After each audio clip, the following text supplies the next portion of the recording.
Hello and welcome to the very first episode of Straight from the Fish's Mouth with your host, me, Joe Yama.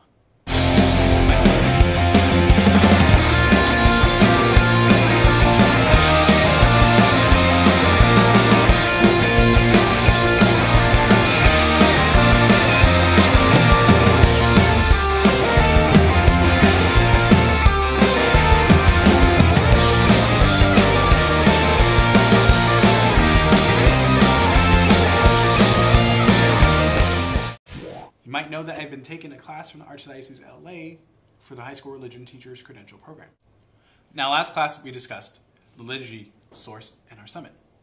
And I found the session to be very helpful, especially with the start of Advent and a new liturgical year. Happy New Year! Now, for many Catholics, including myself, last Sunday was a little bit difficult. It was the start of the revised translation of the Roman Missal. Now, we call it the Revised Translation and not the New Translation because the English translation was not the most accurate. So we're really not changing the Mass, people, but rather, we're really revising the translation of the English to be the most accurate. So it's going to be a little awkward at first, and I understand this, as many of us have messed up already. It's okay, there's always hope. With a little practice and a little time, we won't really notice the revision, and it'll be back to normal, and we won't really have to use those little paper things anymore. So last class, our homework assignment was to film about what we really learned or what stuck out the most. So there's a few quotes that I'd like to share from you that really stuck out for me. The first being from Monsignor Thomas Wilbers, and he says that liturgy is a source, and thus we need to go to the source. And how well do we really go to the source? And it got me thinking, how well do I really allow myself to go to the true source, which is Jesus?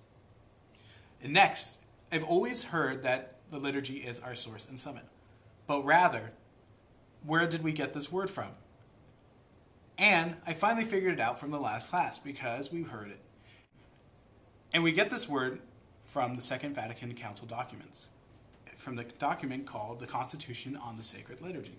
And in paragraph 10 it states, nevertheless, the liturgy is the source towards which the activity of the Church is directed. It is also the fount from which all her powers flow. So now we finally figured it out. Yes. And the second quote that stuck out to me by Monsignor was, we are strengthened by each other. We all come with our gifts and our needs. We all come because we are sinners and broken. We come to build up one another. Now this quote really stuck out to me because a lot of people think that they don't go to Mass or they don't have to go to Mass because it's not about them. But really, we need you. I need you. I come broken, I come with my sin, and I come with my emptiness. And we can share in that emptiness and brokenness together. And we can build upon and build up one another. So we really need you to be there. So I hope to see you all at Mass on next Sunday. Anyways, that concludes our first episode, Straight from the Fish's Mouth. Hope you subscribe. Take care. God bless.